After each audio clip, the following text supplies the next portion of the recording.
Hello students, welcome back to मोनिक्स one. आज हम देखने वाले हैं थ्योरी का last point number E, inverse of invertible matrix. ठीक है, हेडिंग को देख के आपको पता लग रहा होगा यहाँ से सर दो बातें हैं। एक तो है कि सर कोई भी मैट्रिक्स कब हमारे पास इन्वर्टिबल होगी, यानी कि उसका इनवर्स एग्जिस्ट करेगा या नहीं करेगा, और एग्जिस्ट करता है तो सर उसका इनवर्स हम फाइंड आउट कैसे करेंगे। तो इनवर्स फाइंड आउट करना हम सीखेंगे नेक्स्ट चैप्टर में। डिटरमिनेंट की हेल्प से हम इनवर्स फाइंड आउट करेंगे। इस पर्टिकुलर चैप्टर में तो हम यही देखेंगे कि सर कोई मैट्रिक्स इन्वर्टिबल है या नहीं है, क्या कंडीशन होगी सर, किस तरीके से हमें पता लगेगा कि मैट्रिक्स इन्वर्टिबल है या नहीं है। तो फर्स्ट आप देखेंगे एक रियल नंबर के अकॉर्डिंग आप सोचो, ये इमेज आप अपने माइंड के अंदर बनाओ। क्या है सर, इन रियल नंबर्स कि कोई नंबर है अपने पास 3 और उसको आप अपने सेम इसके रेसिप्रोकल से आप मल्टीप्लाई कर दो, या फिर सर 1/3 इसका रेसिप्रोकल बोलो, खुद नंबर ही तो हो जाएगा 3। तो नंबर और उसका रेसिप्रोकल, या फिर रेसिप्रोकल और उसका नंबर, उनका मल्टीप्लीकेशन जब आप करोगे तो क्या आने वाला आपके पास 1 आने वाला है। सेम ऐसे ही हम मैट्रिक्स के अंदर देखेंगे सर।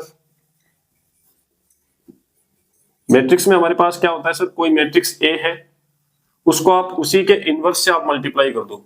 इस मैट्रिक्स के इनवर्स को ऐसे लिखेंगे। या फिर सर ए इनवर्स को आप ऐसे मल्टीप्लाई कर दोगे तो क्या आने वाला है इधर अपने पास आइडेंटिटी मैट्रिक्स। और मैट्रिक्स का जो 1 होता है ना, वो आइडेंटिटी मैट्रिक्स होता है। ऐसे आप सोचा करो। बोलो यहां तक बात समझ में आ रही है कि नहीं आ रही है? ठीक है, देखना जरा एक बार, क्योंकि आगे आप कंफ्यूज होंगे, लेकिन यहीं पे आप चीजों को समझ लो। मैं यहाँ पे ऐसे बोलूं कि सर 3 को 3 के रेसिप्रोकल से हमने मल्टीप्लाई किया, या फिर आप ऐसे भी बोल सकते हो 1/3 का रेसिप्रोकल 3 है। यस और नो। सेम तरीके से जब भी हमारे पास दो मैट्रिसेस का मल्टीप्लीकेशन, वो चाहे आप ऐसे करो और चाहे ऐसे करो, दो मैट्रिसेस का मल्टीप्लीकेशन वो आइडेंटिटी मैट्रिक्स के इक्वल आता है, तो वो दोनों मैट्रिक्स क्या होंगी बोलो, इन्वर्टिबल होंगी, और वो दोनों एक दूसरे के लिए इनवर्स का काम करेंगी। ये बात अपने माइंड में सेट कर लो आप सिंपल लैंग्वेज में। आगे फिर ओनली लिखने का काम रहेगा कि आप लिखेंगे कैसे। बोलो क्लियर है क्या यहां तक? ठीक है, अब इसी चीज को मैं कन्वर्ट कर लेता हूं यहाँ पे दो अलग अलग मैट्रिक्स में, क्योंकि किसी भी मैट्रिक्स का जब आप इनवर्स लोगे या इनवर्स फाइंड आउट करोगे तो वो इनवर्स क्या आएगा, वो भी एक मैट्रिक्स आएगी। तो सपोज अपने पास ऐसे आपको गिवन है, इफ ए कोई मैट्रिक्स है और उसका मल्टीप्लीकेशन किसी बी के साथ कर दो। मानना कि ए इनवर्स को जो मैं क्या लिख रहा हूं यहाँ पे बी, ए इनवर्स को मैंने क्या लिख दिया यहाँ पे बी, या फिर आप करोगे क्या बी ए, और वो क्या आ रहा है आइडेंटिटी मैट्रिक्स। अगेन इस बात से क्या समझेंगे सर, दो मैट्रिक्स का क्या प्रोडक्ट जो है वो किसके इक्वल आ रहा है, आइडेंटिटी मैट्रिक्स। तो ये दोनों मैट्रिक्स क्या है, इन्वर्टिबल है और एक दूसरे का इनवर्स है। ठीक है ना। और एक स्टूडेंट जो हर एक लेक्चर को सीक्वेंस में देख रहा है, चीजों को साथ के साथ सीख रहा है, उसके माइंड में एक डाउट जरूर आया होगा यहाँ पे कि सर आपने तो कहा था प्रोडक्ट के अंदर, आपने बताया था कि ए बी नॉट इक्वल होता है किसके, बी ए के मैट्रिक्स के अंदर, यहाँ पे आपने ऐसा क्यों रखा। तो वो सही डाउट आ रहा है उसके माइंड में। यहां हम लिखेंगे इस चीज के लिए, where A and B are square matrices of same order. अब ठीक है काम? यस सर, अब ठीक है मामला कि ए और बी अगर मान लो स्क्वायर मैट्रिक्स सर, वो भी सेम ऑर्डर की है, तो ए बी इक्वल होगा बी ए के, कोई प्रॉब्लम नहीं है। और A B is equal to B A, ये दोनों चीजें जब आप करते हो वो आइडेंटिटी मैट्रिक्स के इक्वल आने चाहिए। देन आप क्या क्या बातें बोल सकते हो, यहाँ से फटाफट आप लिखेंगे इन चीजों को और माइंड में सेट कर लेंगे, बस बात खत्म। यस और नो, ज्यादा कंफ्यूज नहीं होना इनमें कि A and B are invertible matrices. ठीक है, क्योंकि ये आइडेंटिटी के इक्वल है। सेकेंड पॉइंट हम यहां से बोलेंगे सर कि A is the inverse of B, कि ए सर जो है वो क्या हो जाएगा, बी का इनवर्स। यहां से सोच लो, है ना, ए क्या है, बी का इनवर्स। तो A is the inverse of B and B is the inverse of A. बोलो क्लियर है क्या? और इनवर्स ऑफ बी को लिखने का तरीका क्या रहेगा सर, बी के ऊपर इस तरीके से लगा देंगे, ये -1 पावर नहीं है। और इनवर्स ऑफ ए को कैसे लिखेंगे सर, ए के ऊपर इस तरीके से आप ये चीजें -1 की तरफ पावर लगा देंगे, बट पावर नहीं है, वो इनवर्स को शो करने का तरीका है। इस बात को मैथमेटिकली लिखे तो सर बी इनवर्स जो होगा वो तो क्या हो जाएगा ए, और यहां से सर ए इनवर्स होगा वो क्या हो जाएगा बी। बट ऐसा कब होगा, जब दोनों का प्रोडक्ट किसके इक्वल आ जाए सर, हमारे पास आइडेंटिटी मैट्रिक्स के इक्वल आ जाए। तो बोलो सिंपली आपको समझ में आएगा कि नहीं आया? एक इमेज आप यहां से बना के रखेंगे जरूर। ये चीज वैसे देखा जाए तो सही नहीं है ना, लेकिन आप इसको एक इमेज बना के रखेंगे और ये वाला पॉइंट भी आप याद रखेंगे। इस तरीके की चीजें भी आपको कभी दिखती है कि मैट्रिक्स है खुद सपोज, और उसको आप उसी के इनवर्स से मल्टीप्लाई कर रहे हो या फिर इनवर्स को बी से मल्टीप्लाई कर रहे हो, तो ऑलवेज क्या आएगा आपके पास आइडेंटिटी मैट्रिक्स आएगी, जहां पे बी और बी इनवर्स क्या है सर, स्क्वायर मैट्रिक्स होंगी सेम ऑर्डर की। यहां तक बात क्लियर है क्या? इस पॉइंट को हम यहां से हटाते हैं और फिर हम देखते हैं सर दो आपके पास क्या दे रखी है, थ्योरम दे रखी है। क्या दे रखी है? दो थ्योरम्स, वो हम देख लेते हैं। नेक्स्ट है अपने पास theorem third. Sir direct third कैसे? प्रीवियस लेक्चर में हमने थ्योरम 1 और थ्योरम 2 देखी थी, ठीक है। तो एनसीईआरटी के अकॉर्डिंग लिखना चाहते हो तो यहाँ पे 3 लगा लेना, बाकी नहीं भी रखते हो तो कोई प्रॉब्लम नहीं है। क्या है sir? Uniqueness of inverse. Uniqueness of inverse का मतलब क्या है देखना जरा। पहले लैंग्वेज लिख देते हैं यहाँ पे जो एनसीईआरटी में गिवन है आपके, कि inverse of square matrix, inverse of square matrix if it exist is unique. क्या मतलब है सर इस बात का? कि सर कोई स्क्वायर मैट्रिक्स है और उसका इनवर्स एग्जिस्ट करता है तो वो क्या होगा? यूनिक। यूनिक होने का मतलब ये है कि कोई मैट्रिक्स ए है तो उसके दो इनवर्स नहीं हो सकते, ठीक है। इनवर्स किसी भी मैट्रिक्स का क्या होगा? यूनिक होगा। इस बात को हम सर प्रूफ कैसे करेंगे वो देखते हैं। तो प्रूफ करने के लिए हम लिखते हैं यहाँ पे सर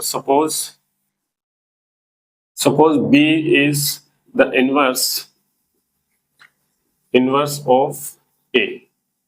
तो इनवर्स ऑफ ए है तो बोलो क्या लिख सकते हैं हम? अभी हमने देखा कॉन्सेप्ट कि बी अगर इनवर्स है किसका? ए का, देन इन दोनों का प्रोडक्ट क्या होगा सर? इस तरीके से आइडेंटिटी मैट्रिक्स के इक्वल आएगा कि नहीं आएगा बोलो? ठीक है, ऐसा हम मान के चल रहे हैं, सपोज ऐसा है, ठीक। अब ए का इनवर्स कौन है सर? बी। और ए का इनवर्स अगर मैं सी भी लेता हूं, ठीक है, और बी और सी को इक्वल प्रूफ कर देता हूं, दैट मींस कि ए का यूनिक इनवर्स होगा। क्या देखना समझ में, थोड़ा सा कंफ्यूज करेगा आपको ये sorry. Let C is the inverse of A, ठीक है। तो इस बात से भी मैं क्या लिख सकता हूं? A C is equal to C A equal किसके होगा? Identity matrix. क्या करना चाह रहे हैं अपन देखना कि सर ए का इनवर्स कौन है? बी। और ठीक उसी टाइम पे हम अपनी तरफ से ले लेते हैं कि सर ए का इनवर्स सी भी एग्जिस्ट करता है सपोज। अब मैं कैसे भी करके बी और सी को इक्वल मैट्रिक्स लेके आता हूं, तो इस बात से ये प्रूफ हो जाता है कि सर ए का ए की अपने पास क्या होगा? इनवर्स होगा। और वो कैसे लेके आएंगे देखना। दो तरीके से आप इसको कर सकते हो सर। बी लेके आप उसको इक्वल प्रूफ कर दो किसके? सी के, या फिर सी को इक्वल प्रूफ कर दो किसके? बी के। देखना कैसे। बी आपके पास है, सोचने का तरीका मैं बता रहा हूं आपको, ठीक है। सबसे पहले तो आपको आइडेंटिटी मैट्रिक्स से तो मल्टीप्लाई करना ही करना है, तो बी को मल्टीप्लाई कर दिया हमने आई। क्यों? क्योंकि यहाँ पे आप आई लेके आओगे तभी तो आई की जगह आप कुछ पुट कर सकते हो। तो बी को मल्टीप्लाई कर दिया सर आई। किसी मैट्रिक्स को आइडेंटिटी मैट्रिक्स से मल्टीप्लीकेशन करने पे कोई इफेक्ट पड़ेगा नहीं, ये बी खुद ही है। बोलो ऐसा कर सकते हैं कि नहीं कर सकते? ठीक है।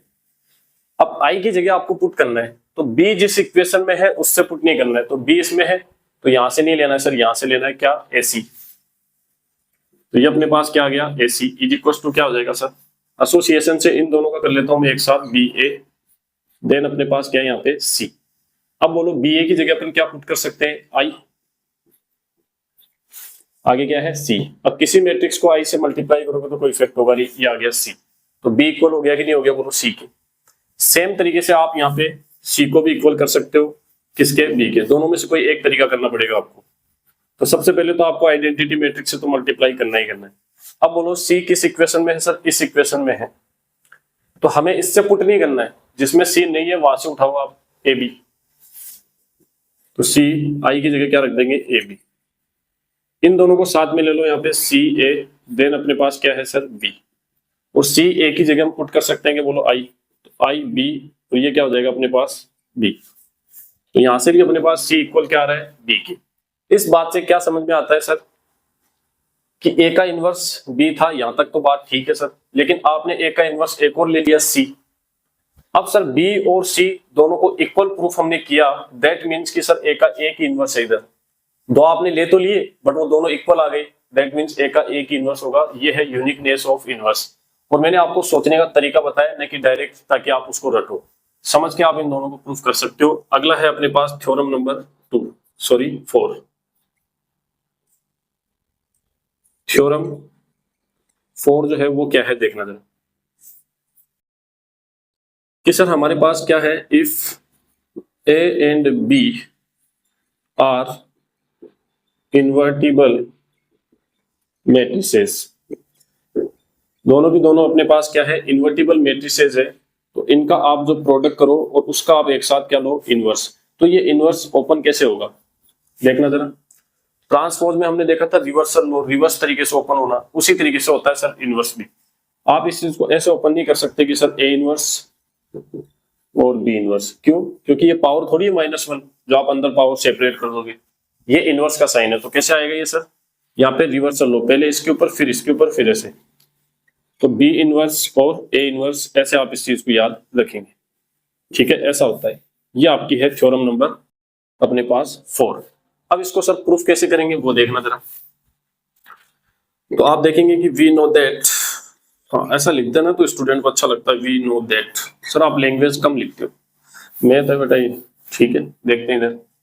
We know that A inverse कितना है अपने पास सर, आई। स्टार्टिंग में हमने देखा था ए इनवर्स को क्या लिख सकते हैं सर, आई लिख सकते हैं, ठीक है, यहां तक बात। सेम तरीके से अपने पास बोलो ए इंटू बी, दोनों का प्रोडक्ट करने के बाद कोई मैट्रिक्स ही तो है ए बी। अपने पास क्या है सर, यहां देखना सर, ए बी क्या है, कोई एक मैट्रिक्स है, एक सिंगल मैट्रिक्स है, ठीक है। एक सिंगल मैट्रिक्स को उसी के इनवर्स से हम मल्टीप्लाई करें, ये मैट्रिक्स है और इसके इनवर्स से अपन क्या कर देंगे, इसको मल्टीप्लाई करेंगे तो आइडेंटिटी आएगी इसके अकॉर्डिंग, यस और नो, ठीक है। अब इसको सोल्व करना अपन, कैसे सोल्व करेंगे देखना जरा। यहां आपको ए दिखाई दे रहा है कि नहीं दे रहा, ए है तो आप इसको ए इनवर्स से मल्टीप्लाई करो इस साइड से। इस साइड से मल्टीप्लाई करने का मतलब सर हम लिखेंगे कैसे इस बात को देखना जरा। मल्टीप्लाई कर रहे हैं सर ए इनवर्स से, और लैंग्वेज में इसको ऐसे लिखेंगे आप 3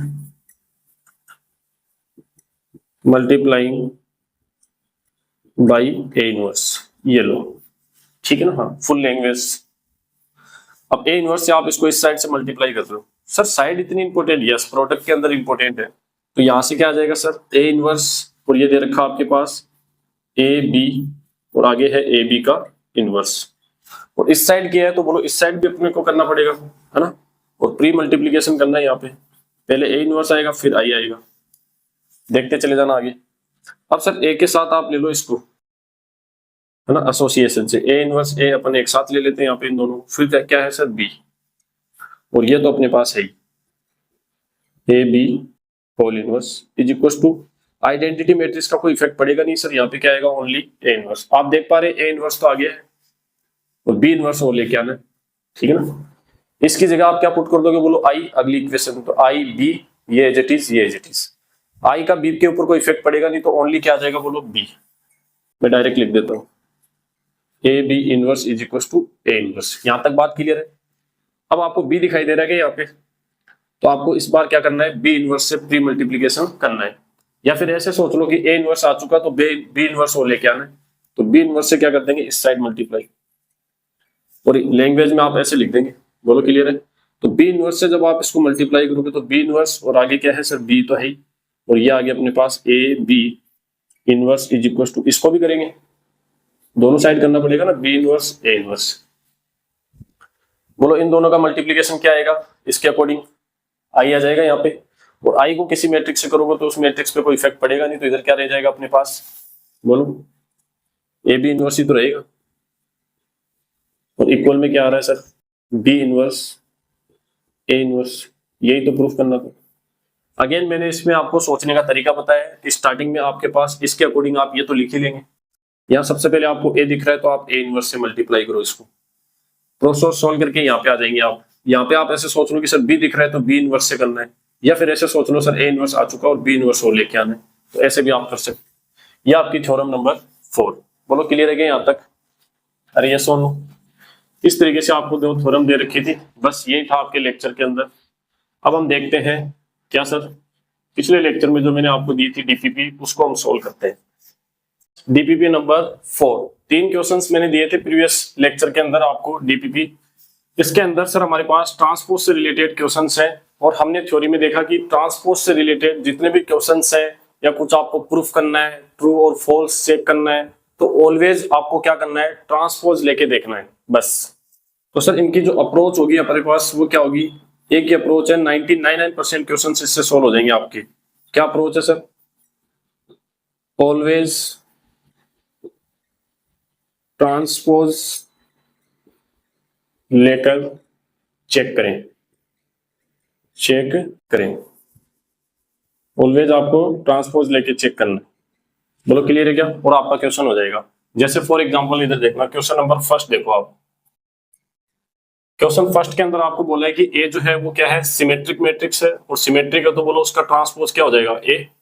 ये आपको गिवन है, और देन आपको प्रूफ करना है कि ये तीनों अपने पास क्या होनी चाहिए, सिमेट्रिक होना चाहिए। तो फर्स्ट इसको आपको सिमेट्रिक प्रूफ करना है, तो पहले आप इसको एक मैट्रिक्स के इक्वल कंसीडर करो। के ए जो है सपोज वो कोई मैट्रिक्स है क्या, बी, ऐसा मैंने इसको कंसीडर कर लिया। देन आप इस अप्रोच से सोल्व करें, दोनों तरफ आप इसका ट्रांसपोज लेके चेक करें। तो बोथ साइड ट्रांसपोज लेंगे हम। जैसे मैंने ट्रांसपोज लिया तो सर कांस्टेंट पे तो ट्रांसपोज का कोई इफेक्ट होगा नहीं, तो ये तो आ जाएगा बाहर एज इट इज, और ए के ऊपर आ जाएगा ट्रांसपोज। और ए ट्रांसपोज आपका क्या है सर, ए ट्रांसपोज क्या हो जाएगा, ए, और यहाँ पे के तो है, और के ए तो है अपना बी, तो ये क्या आ गया अपने पास सर, बी। तो बी का ट्रांसपोज अपने पास क्या आ गया सर, बी। दैट मींस ये जो बी मैट्रिक्स आपने कंसीडर की है, ये वाली क्या है सर, सिमेट्रिक मैट्रिक्स है। ऐसा तभी होता है जब मैट्रिक्स क्या हो, सिमेट्रिक। ये था आपका फर्स्ट पार्ट। इसी का सेकंड पार्ट देखते हैं सर। ए डैश को आपको क्या करना है, सिमेट्रिक प्रूफ करना है। तो ए डैश जो मैट्रिक्स है उसको हम कंसीडर कर लेंगे सर कोई मैट्रिक्स है ये बी, और फिर अपन को क्या कर देना है सर, बोथ साइड अपन ट्रांसपोज लेके चेक कर लेंगे। तो ट्रांसपोज का ट्रांसपोज आ गया यहाँ पे, और ये हमने एक प्रॉपर्टी पढ़ी थी कि सर ट्रांसपोज का ट्रांसपोज लेने पे मैट्रिक्स खुद आ जाती है। अब स्टूडेंट को लगेगा सर यहाँ पे तो ए डैश आया नहीं, इसको बी कैसे लिखेंगे हम? तो भाई इधर देखना, ए को अपन लिख सकते हैं क्या, ए का ट्रांसपोज, क्या दिक्कत है? कहीं ना कहीं से तो मिलेगा सॉल्यूशन, चारों तरफ देखो आप। और ए का ट्रांसपोज क्या लिख सकते हैं सर हम, बी। तो इस बार भी बी का ट्रांसपोज क्या आ गया सर, बी के इक्वल आ गया। दैट मींस ये अपने पास जो बी आपने कंसीडर किया है वो क्या है, सिमेट्रिक मैट्रिक्स है। पार्ट थर्ड आपसे हो जाएगा क्या सर? सर आप हमसे करने के लिए मत बोला करो बस, और सारे काम हो जाने चाहिए। तो पार्ट थर्ड क्या है अपने पास, ए टू द पावर एन, उसको हम कंसीडर कर लेंगे किसी मैट्रिक्स बी के इक्वल। ठीक है, बोलो आगे क्या करना चाहिए, ट्रांसपोज लेके चेक करेंगे, यस और नो? तो ले लो फटाफट, क्या ले ले सर, ट्रांसपोज लेना है भाई, ये लो। ठीक है, तो सर ट्रांसपोज और पावर है तो पावर बाहर आ जाएगी, ट्रांसपोज अंदर चली जाएगी, ऐसी प्रॉपर्टी हमने पढ़ी थी, यस और नो? तो यहां आ जाएगा ऐसे। और ए का ट्रांसपोज कितना है, ए, और पावर एन तो है ही, और इसी को आपने बी ले रखा है सर। तो बी का ट्रांसपोज अगेन अपने पास क्या आ गया, बी। दैट मींस ये भी क्या है अपने पास, सिमेट्रिक। यहां तक बात क्लियर हो गई होगी। देन आपके पास क्वेश्चन नंबर 2 में बोला है कि ए आपकी सिमेट्रिक है और बी आपका, सॉरी बी आपका क्या है, स्क्यू सिमेट्रिक। देन आप इन चारों स्टेटमेंट को चेक करो कि कौन सा ट्रू है और कौन सा फॉल्स। तो बोलो अपने पास ए एक सिमेट्रिक मैट्रिक्स है, तो इसका ट्रांसपोज क्या होगा सर, ए हो जाएगा। ए का ट्रांसपोज ए आपको ये गिवन है, ठीक है। और बी क्या है, skew symmetric. That means B का ट्रांसपोज क्या होगा सर, माइनस बी। अब हम चेक कर लेते हैं सर फर्स्ट स्टेटमेंट, क्या बोल रहे हैं कि सर ये वाली जो मैट्रिक्स है ना, ये क्या होनी चाहिए, सिमेट्रिक। तो इसको आप कंसीडर करो किसी मैट्रिक्स के equal. A B minus B A को हम कंसीडर कर लेते हैं कि सर ये मैट्रिक्स है, सपोज कोई डी मैट्रिक्स है, ठीक है। देन हम वही अप्रोच लगाएंगे सर, बोथ साइड ट्रांसपोज लेके चेक कर लेंगे बस। और थ्योरी में भी मैंने आपको ये यूज करके बताया था कि सर इसको कैसे यूज करें। ट्रांसपोज लिया और इधर भी अपने पास क्या आ जाएगा, ए बी माइनस बी ए का ट्रांसपोज, ठीक है। अब सर प्लस माइनस के अंदर transpose as it is open होता है, तो ये कोई मैट्रिक्स है, इसके ऊपर क्या आ जाएगा, ट्रांसपोज। फिर क्या है माइनस, फिर बी ए कोई मैट्रिक्स है, उसका भी क्या ले लेंगे, ट्रांसपोज, ठीक है।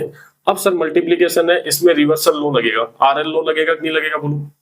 तो पहले इस पे ट्रांसपोज फिर इस पे सर, ऐसे आएगा। इसमें भी ए पे ट्रांसपोज फिर बी पे ट्रांसपोज। अब बोलो ए ट्रांसपोज को क्या पुट करेंगे sir, minus B, sorry B transpose को क्या पुट करेंगे, माइनस बी, और ए का ट्रांसपोज क्या आ जाएगा सर, ए ट्रांसपोज की जगह ए और बी ट्रांसपोज की जगह क्या आएगा सर, माइनस बी। उस माइनस की वजह से ये माइनस क्या हो जाएगा, प्लस। यस और नो। अब आप इसको वेरीफाई करो, चेक करो कि वो चीज आ गई है यहाँ। सर पहले प्लस वाले को रख लेते हैं यहाँ पे, उसमें तो कोई इफेक्ट होगा नहीं, और माइनस वाले को बाद में रख देते हैं यहाँ। अब देखना जरा यही वाली चीज है कि यहाँ, तो सर इसी को तो आपने डी ले रखा है, तो ये आ गया आपका डी। तो डी का ट्रांसपोज किया और फिर अगेन अपने पास क्या आ गया सर, डी आ गया। दैट मीन्स डी आपने जिसको कंसीडर किया है वो मैट्रिक्स अपने पास क्या होगी, सिमेट्रिक होगी। तो ये स्टेटमेंट आपका क्या है, बोलो ट्रू स्टेटमेंट है। सेम तरीके से हम सेकंड करेंगे। अब कुछ बच्चे क्या करते हैं, वीडियो को रोक देते हैं यहाँ पे और वो खुद से ट्राई करने लग जाते हैं, उनको समझ आ जाता है कि हाँ ये अप्रोच लगानी है। वो होते हैं स्टूडेंट, उनको मैथ्स जल्दी आ जाती है, बाकी तो देखते रहेंगे, ठीक है ना। तो थोड़ा वीडियो को पॉज करके खुद से भी आप ट्राई कर सकते हैं। सेकंड अपने पास सर इसको चेक करना है, तो अगेन इसको क्या करेंगे हम, किसी मैट्रिक्स डी के इक्वल कंसीडर कर लेता हूं, या सी जो भी आप लेना चाहो, बोथ साइड ट्रांसपोज करो।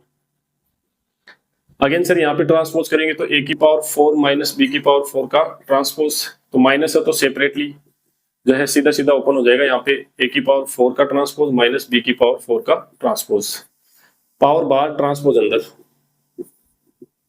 ये लो माइनस बी ट्रांसपोज की पावर 4। इन दोनों की जगह वैल्यू यहां से पुट कर देंगे हम, तो सर ये तो आ जाएगा ए की पावर 4 माइनस बी ट्रांसपोज की जगह माइनस बी रखोगे, बट माइनस बी की पावर आप एक इवन नंबर ले रहे हो तो बोलो प्लस हो जाएगी कि नहीं हो जाएगी, ठीक है सर। ये सेम आ गया देखो डी, तो डी का ट्रांसपोज अगेन डी के इक्वल आ रहा है, दैट मींस ये सिमेट्रिक है। और यहाँ पे क्या दे रखा है सर, सिमेट्रिक ही दे रखा है, तो ये स्टेटमेंट भी क्या हो जाएगा, ट्रू। थर्ड वाला देखना जरा, इसको यहां कर लेते हैं सर। थर्ड पॉइंट, इसको मैं कंसीडर कर लेता हूं डी के इक्वल, क्या है sir, A to the power 5 minus B to the power 5। Both side transpose लेंगे, तो सर अगर इसका आप ट्रांसपोज लोगे तो दोनों के ऊपर आ जाएगा, माइनस है बीच में, तो डायरेक्ट मैं कर लेता हूं यहाँ पे इसका ट्रांसपोज माइनस बी की पावर 5 का ट्रांसपोज। अब सर पावर बाहर और ट्रांसपोज अंदर, ऐसे हो जाएगा, ठीक है। ए ट्रांसपोज की जगह आप क्या पुट कर दोगे, बोलो जरा। सर इस साइड चल रहा है डी ट्रांसपोज, और ए ट्रांसपोज की जगह अपन क्या पुट कर देंगे सर, वहां से ए और उसकी पावर कितनी दे रखी है, 5, फिर माइनस। अब बी ट्रांसपोज की जगह क्या आएगा सर, माइनस बी, और माइनस बी की पावर ओड है, ओड है तो माइनस रहेगा सर, इस बार हटेगा नहीं, यहाँ पे प्लस नहीं बनेगा। वो माइनस इस माइनस के साथ करके क्या हो जाएगा, कनेक्ट प्लस, और बी की पावर यहाँ पे कितना हो जाएगा, 5। और इस बार आप चेक करें कि सर ये प्लस में आ गया, जबकि ये किस में था, माइनस में। अब कोई स्टूडेंट सोचे सर माइनस कॉमन ले लो तो दोनों माइनस के बन जाएंगे, तो या तो दोनों माइनस के बना सकते हो आप, या फिर दोनों प्लस के, जबकि यहाँ पे कुछ और ही है सर। तो इस कंडीशन के अंदर हम कहेंगे कि सर जो डी आपने कंसीडर किया था ए की पावर 5 माइनस बी की पावर 5, वो क्या है sir, neither symmetric and nor skew symmetric. जबकि क्वेश्चन ने क्या बोल रखा है सर, इसको स्क्यू सिमेट्रिक, तो ये अपने पास फॉल्स स्टेटमेंट होगा, और ये आपको खुद से करना है, केडीएस है, ठीक है ना, ये मैं आपको बताने वाला नहीं हूं। सेम तरीके से आप करेंगे सर, इसको डी के इक्वल ले लेंगे और बोथ साइड आप क्या करेंगे, ट्रांसपोज, तो हो जाएगा। आसान क्वेश्चन है, करके देख लेना। क्वेश्चन नंबर थर्ड जो है वो आपकी एनसीईआरटी का ही क्वेश्चन है। कैसे कर पाएंगे कि सर मैट्रिक्स ए हमें गिवन है, और इस मैट्रिक्स का इसके ट्रांसपोज के साथ एडिशन अगर आप करते हो तो वो क्या आता है अपने पास, आइडेंटिटी मैट्रिक्स। तो आप एडिशन करके देख लो, सोल्व कर लो इसको, कैसे कर पाएंगे देखना जरा। सर यहां से अपने पास सबसे पहले आएगा ए क्या है, कोस एल्फा माइनस साइन एल्फा, और यहाँ साइन एल्फा, और ये क्या है सर, कोस एल्फा। यही तो दे रखा है, एडिशन करना है सर इसके ट्रांसपोज के साथ, तो रो को कॉलम में चेंज कर दो, ट्रांसपोज ऐसे ही तो लेते हैं, इस रो को इस कॉलम में चेंज कर देंगे सर, साइन एल्फा और कोस एल्फा। वो इक्वल दे रखा है सर आइडेंटिटी मैट्रिक्स। अब बार बार बच्चे कंफ्यूज होते हैं कि सर यहाँ पे आइडेंटिटी मैट्रिक्स को हम कितने ऑर्डर की लें, तो ऑलवेज जब भी एडिशन और सब्ट्रैक्शन के अंदर ऐसे आई लिखा हुआ है, तो ये जो मैट्रिक्स आपको लेनी है ना, वो इसके अकॉर्डिंग लेना है। एडिशन सब्ट्रैक्शन के अंदर क्या होता है, ऑर्डर सेम रखना होता है सर, तो सेम ऑर्डर की ले लेंगे। यहाँ पे 1 0 0 1, ये आपकी आइडेंटिटी मैट्रिक्स। इन दोनों का कर दो आप एडिशन, तो फर्स्ट एलिमेंट फर्स्ट के साथ, सेकंड सेकंड के साथ, तो यहाँ से आएगा 2 cos अल्फा, और इन दोनों का एडिशन हो जाएगा सर 0। यहाँ पे भी 0 आ जाएगा और इन दोनों का एडिशन अपने पास 2 cos alpha. Left hand side में ये मैट्रिक्स आ रही है आपके पास और राइट हैंड साइड में क्या है सर, ये identity matrix. Equality of matrices लगेगा कि नहीं लगेगा बोलो, तो फर्स्ट एलिमेंट फर्स्ट के इक्वल हो जाएगा, तो 2 cos alpha is equal to 1, तो cos alpha is equal to 1/2। सोचो cos के अंदर किस एंगल पे 1/2 आता है, तो सर cos के अंदर जो है ना 60 के ऊपर क्या आता है 1/2, और 60 को आप ऐसे लिख दो यहाँ पे, या तो cos π/3 और इधर क्या आ जाएगा cos अल्फा, तो यहां से अल्फा की वैल्यू क्या आ गई सर π/3 आ गई। ये आपका आंसर। तो ये डीबीपी थी और ये आपकी अप्रोच है सर ट्रांसपोज वाले क्वेश्चंस को सॉल्व करने के लिए। इसी के साथ आपकी थ्योरी जो है मैट्रिक्स के लिए वो क्या होती है यहाँ पे कंप्लीट होती है। अब कुछ पीस ऑफ इंफॉर्मेशन है, सुनना अच्छे से। पहली बात तो आपके पास 2 नोटबुक होनी चाहिए सर, एक तो थ्योरी वाली नोटबुक और एक आपकी एक्सरसाइज सोल्व करेंगे तो क्वेश्चन आंसर वाली नोटबुक।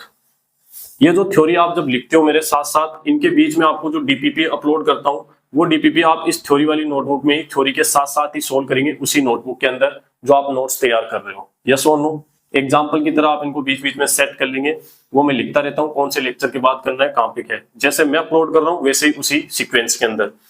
इसके अंदर आपको एक्सरसाइज के क्वेश्चन सोल्व करने, एग्जाम्पल सोल्व करने या और कोई क्वेश्चन करवाने होंगे तो वो एक्स्ट्रा क्वेश्चन अपन इसमें कर लेंगे। बोलो यहाँ तक बात क्लियर है क्या?